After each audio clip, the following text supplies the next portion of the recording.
Yes, I'm sure. He's been watching me. I don't care what the rules say. Just get someone here now! That's the 911 call. That's what the HOA president told dispatch at 4:18 on a Tuesday. 2 patrol officers responded. They drove up the cul-de-sac, parked at the curb, and walked up the front path. The man she'd called about opened his door. Both officers froze. Then they snapped to attention. Then they saluted. The senior officer said, Chief Caldwell, we didn't realize this was your residence, sir.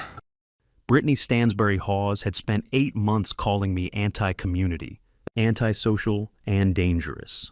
For one reason, I had politely refused to take a free gas card from her husband's company. What she didn't know was that I was the new chief of police. The Financial Crimes Unit had already opened a quiet investigation into her free gas program. Every officer in this city would have walked through fire for me. Tell me, what would you have done? 18 months ago, I accepted an offer that took me out of Memphis, away from the city where my K-9 partner had died, and into a smaller town that I hoped would let me breathe. The city was Hartsfield Springs, Tennessee, population just under 25,000, tucked into the rolling green hills south of Nashville. The job was chief of police, my first appointment after 25 years on the Memphis force, and I had taken it for one specific reason that had nothing to do with rank. 5 years before, in a methamphetamine lab raid on the edge of Whitehaven, a length of triple tripwire and a propane bomb had killed my dog.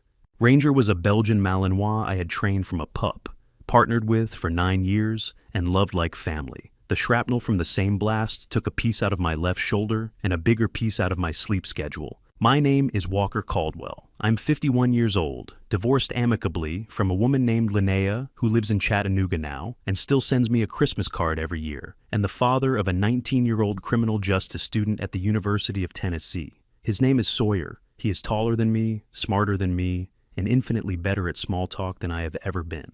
Sawyer chose the house with me. Hartsfield Ridge, a brand new master-planned community on the south edge of town.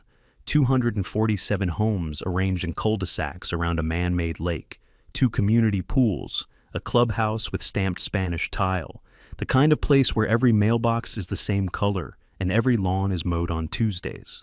I chose it because I wanted to be invisible. I did not tell my new neighbors I was the new chief. I did not put a department sticker on my F-15.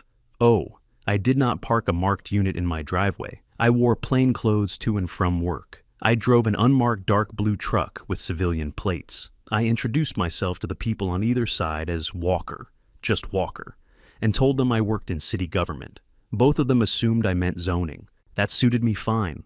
After Ranger, after the divorce, after a year on light duty, I wanted a year of being nobody.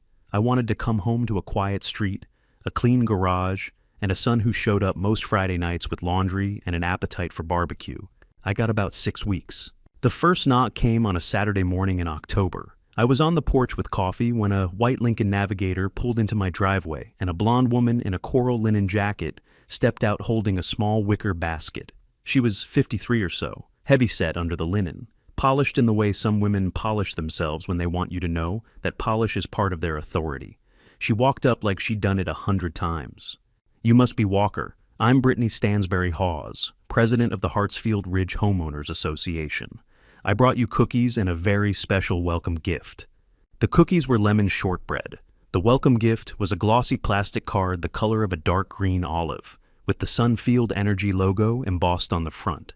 "It's our community loyalty fuel card," she said. 30 cents off a gallon and 10 free gallons every month at any Sunfield station. My husband Greg runs the regional office. It's our little gift to the neighborhood. Every household has one. Just sign this form and you're activated. I looked at the card. I looked at the form. The form had a long block of fine print authorizations at the bottom that included data sharing language I didn't have time to read on a porch with a stranger. "That's very kind," I said. "I'll think about it. Could I keep the form and the card and read through it tonight?" Her smile slipped about a 1/16 of an inch. "Of course, just bring it back by Monday." I never brought it back. She came back on Monday. She came back on Wednesday. She came back the following Saturday. By the third visit, her voice had a slight edge under the politeness, the way good cookware has a slight ring under the enamel. "Walker," she said, "I noticed you haven't activated your fuel card." "I haven't, no." "Is there a problem with the program?" "Not at all. I just don't carry many loyalty cards. I prefer cash. She stared at me for a long second. Then she said, brightly, well, every other household in Hartsfield Ridge participates, 246 of them. You'd be the only one who isn't part of our community discount. I'll be fine. You understand that the program is how we keep our HOA dues low. I understand the dues. I read the breakdown. That was the moment her face changed for the first time. Just a flicker, the faintest tightening at the corners of the mouth, the way a tide pulls back before it shows you what was underneath. I would later come to recognize that flicker the way a cop recognizes a man patting his waistband. Of course, she said. She turned, walked back to the navigator, and drove away. The next morning, a violation notice was clipped to my mailbox. The notice cited my front lawn for failing to meet the community's manicured aesthetic standard, and listed 3 specific issues. The grass was 4 inches tall. The grass was, in fact, 3.5 inches tall. I had measured it the previous Saturday with a metal ruler because I am the kind of man who measures things. The second issue was that my hedge along the walkway was encroaching on the sidewalk easement by approximately 2 inches. The hedge had been trimmed by the developer 11 days earlier and had not, in 11 days, grown 2 inches. The third issue was that I had failed to display a community-approved mailbox flag. The fine was $75. I took the notice down, folded it, and put it in a manila folder marked HR-HOA in my home office. I had learned the value of folders in Memphis. I had testified in 73 civil rights cases over the years, and in every one of them, the side with the better folder had won. A week later, a second notice appeared. This one cited my truck for exceeding the height standard for residential driveways. My F-150 is a stock height crew cab. It does not exceed any height standard known to physics or to Ford Motor Company. The fine was $120. I added it to the folder. A week after that, a third notice. My porch chairs were non-compliant with the neighborhood color palette. Sawyer was home for Thanksgiving when the fourth notice came. He picked it off the mailbox, read it on the walk up the driveway, and started laughing before he reached the porch. Dad, she's writing you up for the wreath. What's wrong with the wreath? Apparently the bow is too red. He came up the steps still chuckling. He's a good-looking kid. His mother's curly black hair and my serious gray eyes, 6'2" and built like a runner. He flopped into the porch chair Brittany had cited a week earlier and held the notice up to the light. What's the fine? $50. Are you going to pay it? No. Are you going to write her back? No. What are you going to do? I sipped my coffee. The cardinal that had been working the bird feeder all morning flicked off the perch and disappeared into the pine. I'm going to wait, I said. I'm going to put every one of these in a folder, and then, when the folder is heavy enough, I'm going to find out what she's actually after. Sawyer looked at me for a long moment over the top of the notice. Dad, he said, are you in chief mode right now? I'm in dad mode, with chief mode running in the background. Okay. He folded the notice, set it on the porch table, and didn't ask me about it again. That's the thing about raising a kid right. By 19, they know which questions to leave alone. That night, after Sawyer went to bed, I drove down to the Sunfield station at the corner of Marigold and 6th and pumped $20 of gas using a debit card linked to a Memphis credit union. I paid the full price. No discount, no card. I watched the receipts print. I watched the cameras. I watched the small placard taped inside the front door that said, "We proudly partner with Hartsfield Ridge HOA." I had a strong feeling about that placard. It would take me 4 more months to find out I was right. The new year started with 2 patrol officers on my porch. Not officers from my own department, Williamson County Sheriff's deputies. A young black deputy named Deshaun Whitlock and an older white deputy named Ed Pruitt I had met twice at intergovernmental meetings. Ed recognized me the instant the door opened. He did a half-second double take, recovered like a professional, and lowered his clipboard. It's Chief Caldwell. Ed, good to see you. Deshaun's eyes flicked to Ed, then to me, then back to Ed. He did the math very quickly. Sir, he said, we're sorry to bother you. We received a complaint that you have unmarked law enforcement equipment on your residential vehicle and may be impersonating a police officer. I almost laughed. I did not laugh. I put on the patient face I use with city council. That's an unusual complaint. Would you like to look at the truck? Please. I led them to the driveway. The F-150 sat in the morning sun, civilian plates, no decals, no light bar, no antenna. The only equipment on it was a Garmin GPS and a $15 dash cam. Deshaun looked at it for 10 seconds. Ed looked at it for 5. They glanced at each other. "Hi, Chief," Ed said, "who filed this complaint. I have a guess. Mind sharing? The president of my homeowners association, Brittany Stansbury Hawes. She's been writing me up for lawn violations since October. I declined to participate in her husband's gas card program, and she has taken it personally." Deshaun closed his notebook with a quiet click. Ed exhaled. "Sir," Ed said, "I'm going to make a recommendation. With your permission, I'd like to mark this report as unfounded, with a note that the complainant should be advised against further frivolous filings, and I'd like to leave a courtesy copy of the report with you." "That's very kind. Yes to both." He scribbled, he nodded, they left. I stood in the driveway with the morning cold on my forearms and a cup of coffee getting cold on the porch rail behind me. Across the street, 2 doors down, Brittany Stansbury Hawes was standing on her own porch in a salmon bathrobe, holding a phone, watching the deputies pull away. She had been watching the whole time. She lifted a hand in a small, queenly wave. I did not wave back. That afternoon, I did something I had been quietly resisting for 4 months. I sat down at my home office desk with a notepad and started writing down everything I knew. I wrote down the dates of every visit she'd made to my porch. I wrote down the language she'd used about every household participates and how we keep our HOA dues low. I wrote down the 7 violation notices in my folder. I wrote down the false impersonation report. I wrote down the Sunfield placard at the gas station. Then I drew a small triangle in the margin. I labeled the 3 points: HOA, Sunfield Energy, Stansbury Hawes family. I sat there for 10 minutes looking at the triangle. Then I drove to the Williamson County Courthouse and quietly filed a public records request under the Tennessee Public Records Act for 2 specific documents. The first was every monthly financial filing the Hartsfield Ridge HOA had made with the county in the last 5 years. The second was the registration paperwork for any LLC that listed Brittany Stansbury Hawes or Gregory Stansbury Hawes as a member. The clerk, a soft-spoken woman in her 60s named Lorraine Pettigrew, processed my request without blinking. She told me she'd have them ready in 4 working days. "Chief," she added, just as I was turning to leave. "Yes, ma'am?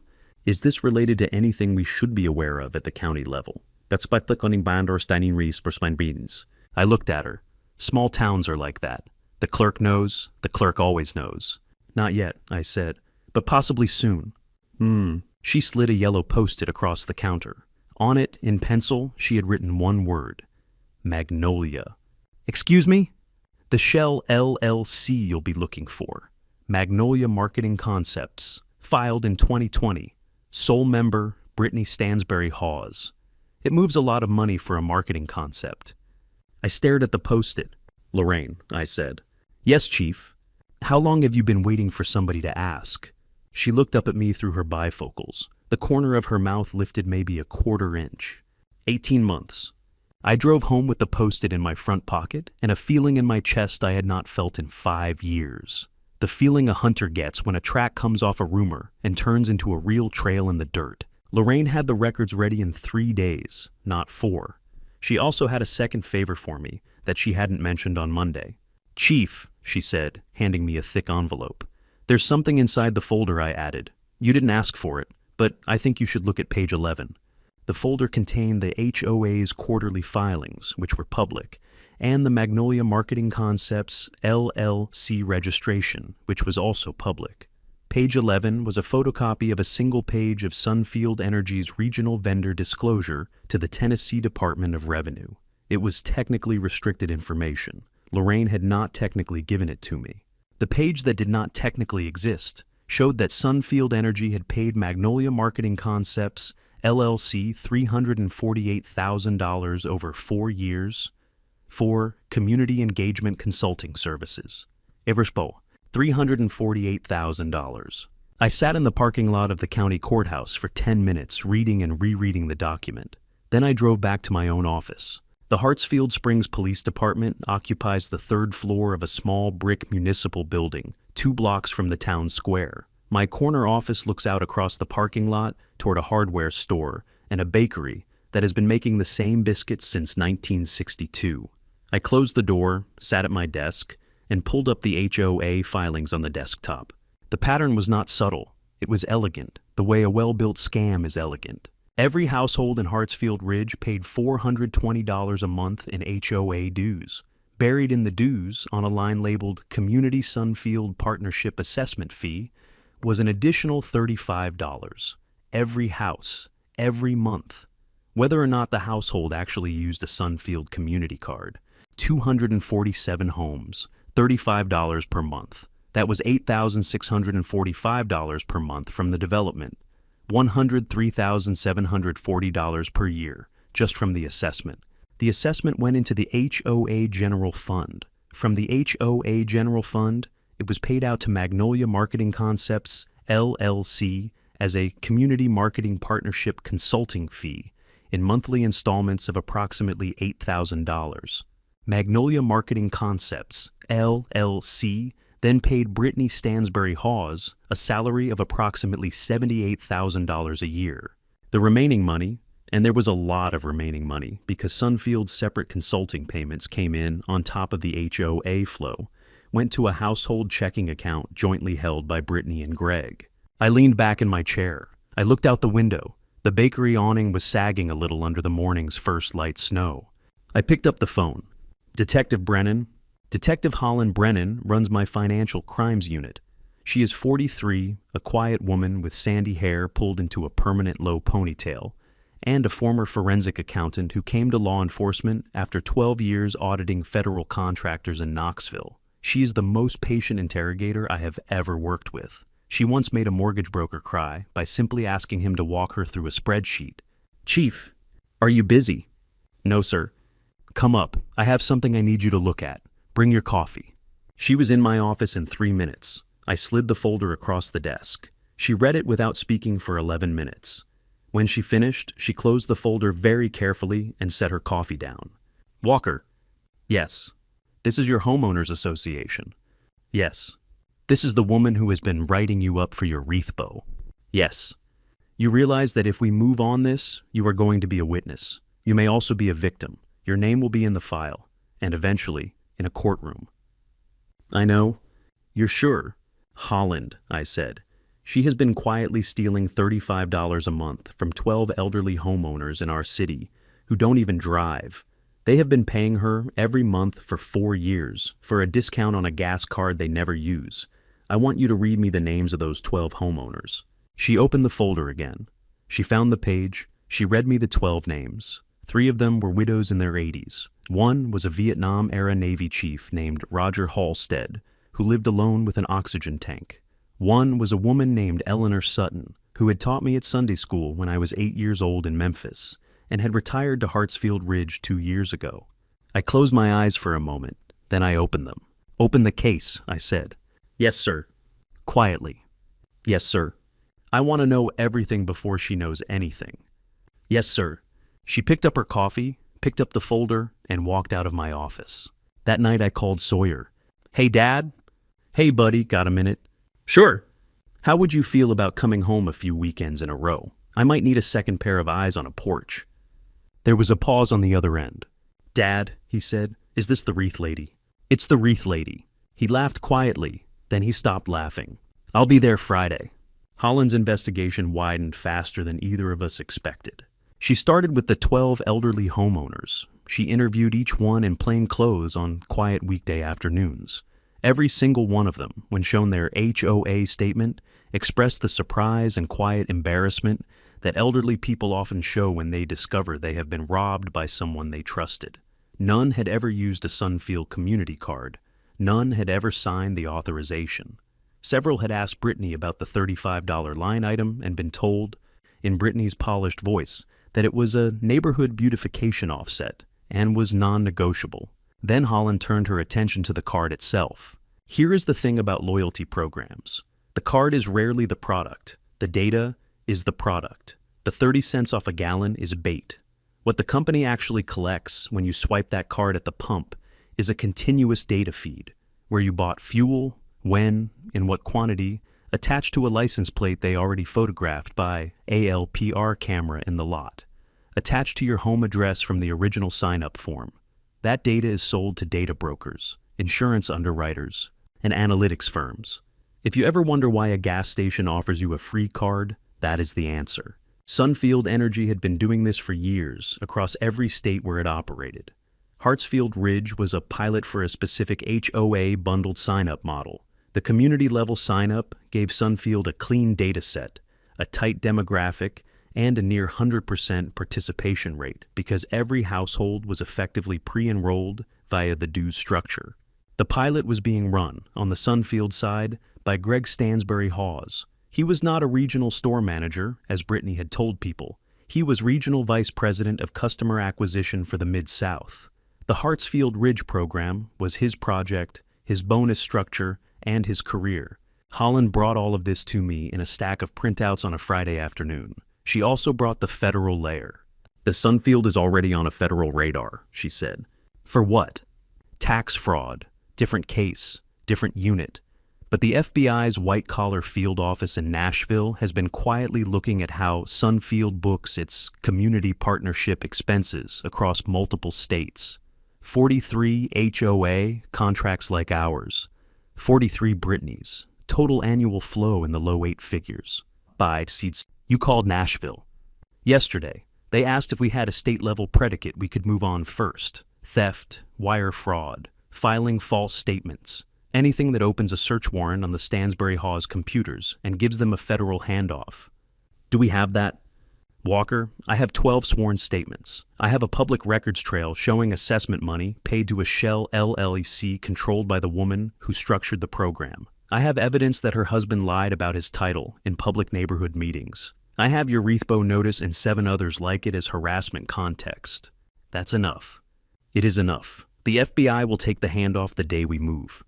I looked out my office window. The bakery awning had been replaced that week. The new canvas was the color of fresh butter. How long do we sit on this? Until she does one more stupid thing. I almost laughed. Holland, I said. She always does. The next 10 weeks were the strangest of my professional life. I was simultaneously the chief of police of a small Tennessee city, the head of a quietly opened financial crimes investigation, and the man getting fined for his porch chairs. I kept all 3 roles separate. At work, I let Holland run the investigation. I stayed out of the daily detail because I would eventually be a witness, and I did not want to taint the chain of custody by being too close. Holland worked the case in plain clothes, often after hours, often from her own kitchen table with her cat on her shoulder. At home, I kept absorbing the notices. By the end of January, the folder on my desk held 19 of them. The fines were now, in theory, over $1,200. I had not paid a cent. I had not appealed a single one. I had not even responded. If you ever want to drive a controller absolutely insane, here is the trick that has worked for me. Don't argue, don't defend, don't engage, document. The thing controllers feed on is your reaction. When you stop reacting, they have to escalate to get the dose they need. And escalation in a courtroom is called pattern. That is what I was waiting for, pattern. Sawyer came up most weekends. He drove the 4 hours from Knoxville every other Friday in his old Tacoma, slept on the couch, helped me move boxes in the garage, ate 3 pounds of barbecue, and asked occasional questions that always landed somewhere unexpected. Dad, he said one Saturday afternoon, while we were trimming the hedge to 1.5 inches under any conceivable definition of encroachment. What's her endgame, you think? She doesn't have one. She's not playing chess. She's playing whack-a-mole. She wants the discomfort to be too high for me to keep refusing. And if it gets too high, it won't. He nodded. He picked up another twig. And Dad, yeah, you ever think about telling her you're the chief? Every day. Why don't you? I leaned on the hedge trimmer. The pine smell was strong in the cold air, the way it gets when the sap is moving even in winter. Because the moment she finds out who I am, she stops doing whatever stupid thing she was about to do that we need her to do. Sawyer looked at me with the same expression his mother used to get, the slight tilt of the head that meant she was deciding whether to say what she was thinking. He decided. Dad, he said, you were setting a trap with yourself as the bait. Yes, son. Is that a problem? No, he said. I just think Mom would think it was very dad of you. I laughed. Meanwhile, Holland was doing real work. She visited every one of the 12 elderly homeowners a second time. She took formal sworn statements with 2 witnesses each. She brought in a deputy district attorney named Bryant Coulter to read the statements and bless them as charging documents. She subpoenaed the HOA's bank records via Davidson County, since the HOA banked at a Nashville credit union. She built a spreadsheet that tracked, line by line, every Magnolia Marketing Concepts LLC transaction for 4 years, cross-referenced to Sunfield Energy corporate disbursements, cross-referenced to the Stansbury Hawes household checking account. The spreadsheet was 47 pages long when she printed it. I have it framed on my office wall now, behind glass, next to a photograph of Ranger. In late February, she brought it to me on a Tuesday morning. Bryant Coulter was with her. "Chief," Bryant said, "we're ready to charge." "What are the charges?" "State level. Theft over $10,000, 8 counts. Wire fraud, 3 counts. 2 counts of filing false statements with the Tennessee Department of Revenue. Plus, we're handing the FBI everything we have on Sunfield by the end of the week." "And Brittany?" "Conspiracy. All 8 theft counts, 2 counts of fraudulent inducement. Greg goes federal. That's the FBI's case to make." "How long until arrest warrant?" "Indorn digibond in rito." 2 weeks. We're waiting on one last subpoena returned from the bank." I sat with it. Bryant Holland. "Yes, Chief. I am still wearing plain clothes in my own neighborhood. She does not know I am the chief. 2 more weeks of pattern. If she escalates again, if she does anything truly stupid, we add that count." Bryant nodded slowly. "Walker," he said, "she has been writing you up for porch chairs. She is going to keep escalating because that is what these people always do." "I know. You may end up with a 911 call on your hands before this is over." "I'm counting on it." He looked at me a long time, then he half smiled. "You know," he said, "you really are a strange kind of cop." "Yes, I am." They left. That weekend, Sawyer drove home, and we put new house numbers on the porch. Community-approved color, community-approved typeface. He took a picture of them and texted it to Brittany's HOA reporting line with the caption, "Now in compliance. Have a blessed evening." She did not write him up. She wrote me up the next morning for having a porch number installed without prior approval. Fine, $90. Sawyer laughed for 10 minutes. I added it to the folder. She started using the public Facebook group in March. The group, called Hartsfield Ridge Neighbors, had 718 members. It was moderated by Brittany and 3 of her hand-picked board members. The pinned post at the top was a glowing description of the Sunfield Community Loyalty Program. The community standards prohibited negative commentary about HOA programs. I had never posted in the group. Sawyer had never posted in the group. Brittany, I would later learn, had been posting about me in the group since November. The first post I saw was forwarded to me by a neighbor named Wendell Cottrell, a retired airline mechanic who lived 3 doors down. He sent me a screenshot at 7:30 on a Tuesday morning. "Walker," his text said, "I think you ought to see this. Wendell." The screenshot was a long, careful, polite-sounding post from Brittany's account. It described a new resident on White Hill Place, me, my block, who had refused all participation in community life, had stockpiled antagonistic correspondence with the association, had engaged in suspicious behavior, including operating an unregistered vehicle with possible law enforcement modifications, and who may pose an emotional or physical risk to neighbors. It encouraged residents to document any unusual interactions and report concerning behavior to local authorities. The post had 403 likes, 217 comments. Several women I had never met posted that they were uncomfortable living near me. One long defense of me, signed Wendell Cottrell, had been deleted by the moderators. I sent the screenshots to Holland. "Walker," she said when she called me back at 8:15. "She just put libel in writing in a public forum that she controls. Bryant is going to add a count." "Add it." "You want to respond?" "No." "Why not?" "Because I want her to keep posting." That afternoon, Brittany filed a formal HOA complaint against me with the management company, demanding a hearing, a fine of $2,500, and a ban from the community pool, the clubhouse, and the lake. I read it twice. I added it to the folder. I made copies for Holland and Bryant. Then she did something I genuinely did not see coming. She filed a small claims lawsuit against me in Williamson County General Sessions Court. The suit demanded $11,400 in unpaid fines and associated administrative damages. It was signed by her personally, under penalty of perjury, in her capacity as HOA president, Holland nearly choked on her coffee when I showed her. All Walker, she just signed a sworn legal document attesting to amounts she's been embezzling. Yes. She put her name on it, under penalty of perjury, in Tennessee. Yes. Chief, Holland said very slowly, I think she just gave us count 9. I retained an attorney that week, a calm older woman in Franklin named Constance Whitfield, who had once been a federal prosecutor and now did civil defense for 38 years. She filed an answer that was 3 pages of mild, polite, devastating denials. Constance wrote the way fly fishermen tie knots. The case was scheduled for May. Meanwhile, Brittany kept escalating. In late March, she stationed herself at the entrance of the community pool one afternoon and physically attempted to bar me from entering on the grounds that I was under formal community review. Sawyer was with me. He has, since he was about 9 years old, possessed the calmest response to grown-up nonsense of any human I have ever known. Ma'am, he said politely, are you the HOA president? Yes. You aren't an officer of the law, are you? I am the elected representative of this community, and are you an officer of the law? No, Then please move aside, ma'am. We'd like to use the pool we paid for. He smiled. He walked past her with 2 towels under his arm. I followed. She turned a color of red I have only seen once or twice in 25 years of policing.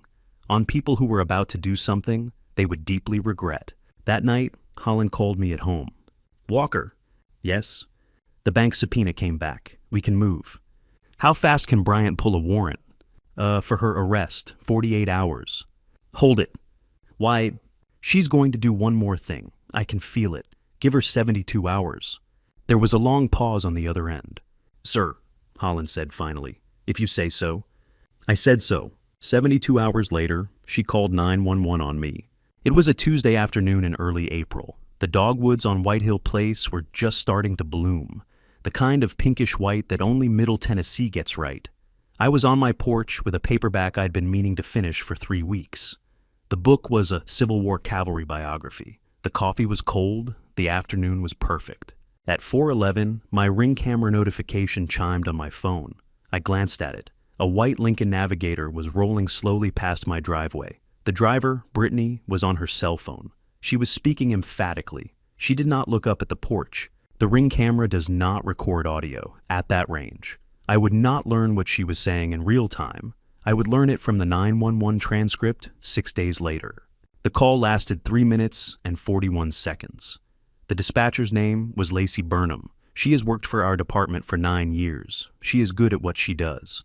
In the call, Brittany identified herself as the HOA president of Hartsfield Ridge. She reported that she had just driven past the home of a resident at 117 White Hill Place, who, she said, was stalking residents in the cul-de-sac and screaming. She added, without prompting from Lacey, that the resident may have a weapon visible on his person, and that he has been threatening people for months. She described me as an unstable, possibly armed man who had been harassing the community for half a year. She demanded immediate response. She asked specifically that officers approach with caution. She used the phrase, active threat to family safety. Then she hung up.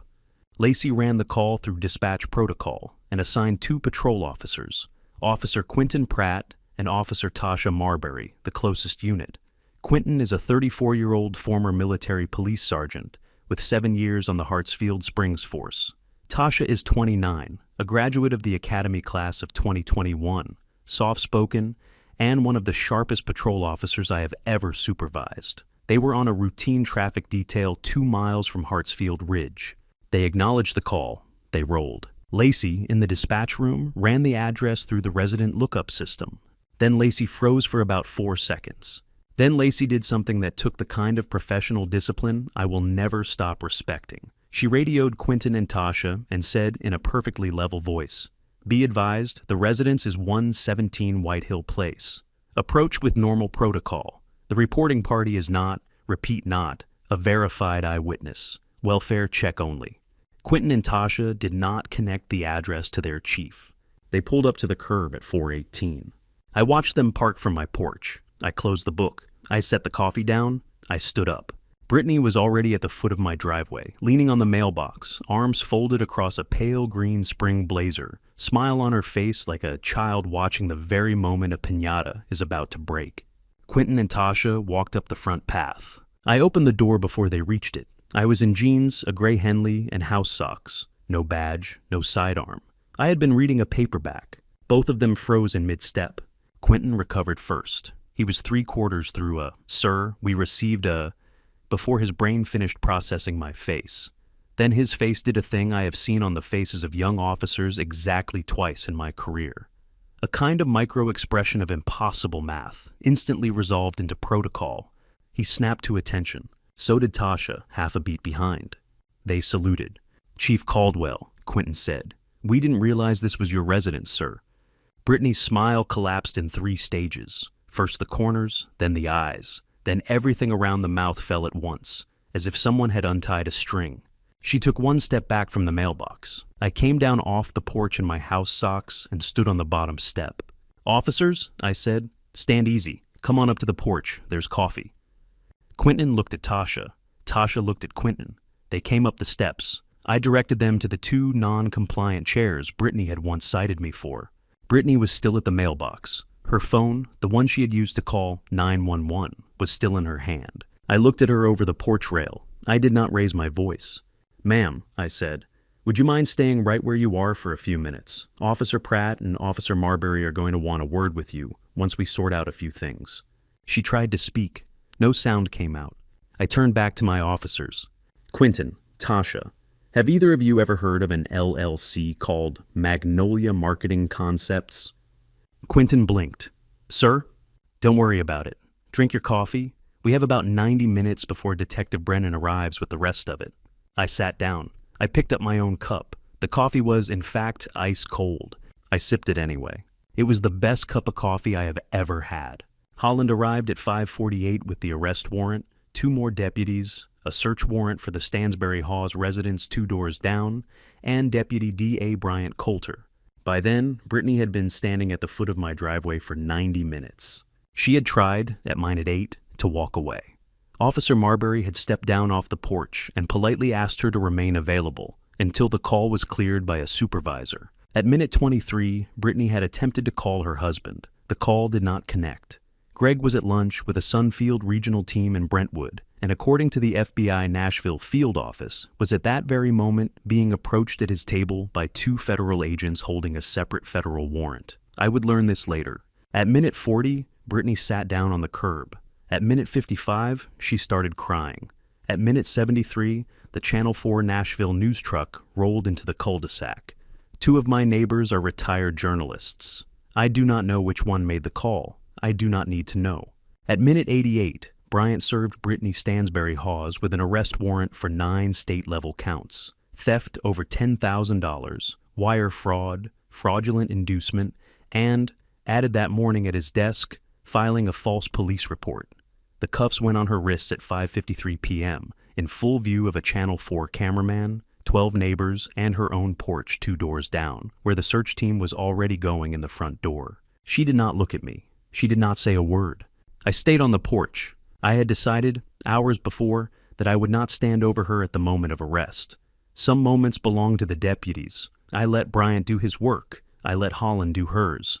I let Quentin, who had now been on my porch for 2 hours and was on his 3rd cup of coffee, do his. The neighbors were a different matter. By 6:15, there were 30 of them on Whitehill Place. By 6:30, there were 60. The cul-de-sac is small. People packed the curb on both sides. The Channel 4 reporter, a woman named Jessamine Vance, walked up the front path and asked, with characteristic professionalism, if I would care to make a statement. I considered. I had not planned to. Cops with chips on their shoulder make poor public speakers, and I had a chip the size of a folding chair. But I looked at my neighbors and I saw, in the front rank, 3 of the 12 elderly homeowners who had been quietly paying $35 a month into Magnolia Marketing Concepts, LLC, for 4 years. Eleanor Sutton was the closest. She was leaning on a hickory cane. I came down off the porch in my house socks. I walked to the foot of the driveway. The camera operator framed me against the dogwood. The microphone came up. "I'm Walker Caldwell. I am the Chief of Police of Hartsfield Springs. I have been so for the last 18 months. I bought a house in this neighborhood and chose not to advertise my position because I wanted, frankly, a quiet street to come home to. The camera held me. 8 months ago, the president of this homeowners association came to my porch and offered me a free gas card.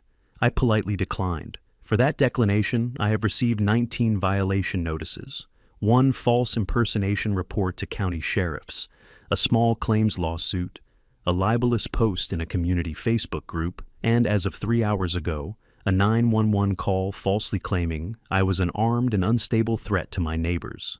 I paused. I refused that free gas card for one reason. I read the fine print. The card was not free. It was the price of admission to a quietly running scheme that has been stealing $35 a month from every household on this street for the last 4 years, including from neighbors of mine on fixed incomes who do not drive at all. The chief of police of this city does not accept gifts from companies he may one day need to investigate. A small ripple went through the crowd. I looked briefly at Eleanor Sutton. Every dollar you have paid into the Sunfield Community Partnership assessment fee will be returned to you. Detective Brennan and the district attorney's office will be coordinating the refund process. To Officers Pratt and Marbury, who saluted me on my own porch this afternoon, when most officers in your position would have asked for ID first. You did exactly right. Your training held. I'm proud of you. I turned back to the camera, and to the HOA president on her way to a county holding cell. Ma'am, you may want to keep the gas card you offered me. It might be evidence at your trial. I walked back up the steps in my house socks. Channel 4 broadcast the whole statement live. The week after the arrest, I made coffee for Eleanor Sutton at her kitchen table, while Holland walked her through the refund paperwork. Eleanor had been paying $35 a month for 4 years and 3 months. The check, when it cleared, was for $1,785. She held it in her hand the way you hold a photograph of someone you love and have not seen in a long time. Walker, she said, I taught you in Sunday school in 1981. Yes, ma'am, you did. You were a quiet boy. You always sat in the back. You always raised your hand last. Yes, ma'am, you haven't changed. No, ma'am, I don't think I have. She folded the check. She put it inside an envelope. She put the envelope inside a Bible on her kitchen counter. She made me promise to come back the following Tuesday for her pecan pie. I made the promise. The legal aftermath unfolded in the slow, methodical way that real cases do. Brittany Stansbury Hawes pleaded down to 6 state counts and served 14 months at the Tennessee prison for women in Nashville. Her Shell LLC was dissolved. Her HOA presidency was vacated by emergency court order.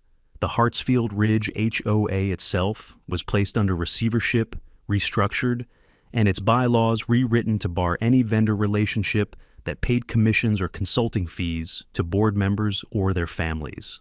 Greg Stansbury Hawes was indicted federally on 17 counts spanning 4 states and is currently awaiting trial. The federal case has expanded to all 43 HOA contracts the FBI identified. The Department of Justice has called it one of the largest residential data collection fraud cases in the Mid-South in 15 years. None of that has my name on it. That's how I prefer it. Sunfield Energy settled the civil claims for an undisclosed amount. The Community Loyalty Card program was shuttered nationally within 90 days. The refund process for Hartsfield Ridge was completed in 7 months. Every household received between $1,000 and $2,000 back. The widows received theirs first. I took none of the settlement money personally. The amount the HOA owed me for harassment, libel, and the false police report was directed, by my request and by court order, into a new fund my office helped create. We called it the Margot Caldwell Records Transparency Grant. Margot was my mother. She was a small-town Tennessee librarian for 43 years and believed all her life that public information belonged to the public. The grant funds technology and training for small-town departments and county clerks' offices to handle public records requests promptly. 2 grants per year, up to $50,000 each, for as long as the fund holds. Lorraine Pettigrew sat on the first selection committee. She is now retired and has taken up watercolors. Sawyer graduated last May. He wrote his senior thesis on HOA corporate financial crime, defended it in front of 3 professors and a panel that included Detective Holland Brennan, and now works as a financial crimes analyst for the Tennessee Bureau of Investigation in Nashville. He drives down to Hartsfield Springs every other Friday with laundry and an appetite for barbecue. The neighborhood has changed. We have a new HOA president now. Her name is Marlena Wexford. She is 68, a retired federal mediator, and she has not issued a single violation notice in 8 months. The community loyalty card racks are gone from the clubhouse. The $35 line item is gone from our dues. Wendell Cottrell, the retired airline mechanic, sits on the new transparency committee. On the first Saturday of every month, I host an open coffee at the community clubhouse. We call it Coffee with the Chief. Anyone can come. We talk about anything. Eleanor Sutton comes most months. She always brings something. Last month it was peach jam. The month before, it was a pecan pie. If you've made it this far, do me a favor. If you have ever been bullied by a fake HOA, a fake authority, or a fake jurisdiction, drop a note in the comments and tell us about it. Tell us what happened. Someone reading this needs to hear your story. And if you want to see the next case, the one about the HOA treasurer who tried to seize a Korean War veteran's pickup and ended up in federal court, make sure you're subscribed. We post a new story every week. I'll see you on the next one. What really happened in this story is simpler than the case file makes it look. Brittany Stanberry Hawes did not lose because Walker got loud. She lost because Walker stayed quiet. For 8 months, she counted on the same thing every petty tyrant counts on, that the person she was bullying would eventually break, react, or run. Walker did none of those things. He documented. He filed requests. He let his detective do her job. And when the antagonist finally crossed the one line that no other line could come back from calling 911 on the shape of police, every period fine, every false complaint, every libelous post became evident. The lesson tucked inside this one is worth saying out loud. The most dangerous person in any neighborhood is rarely the loudest one. It is the quiet one who keeps every receipt. If you have ever been bullied by an HOA, a fake authority, or a small town queen who confuses control for class, drop a comment and tell us about it.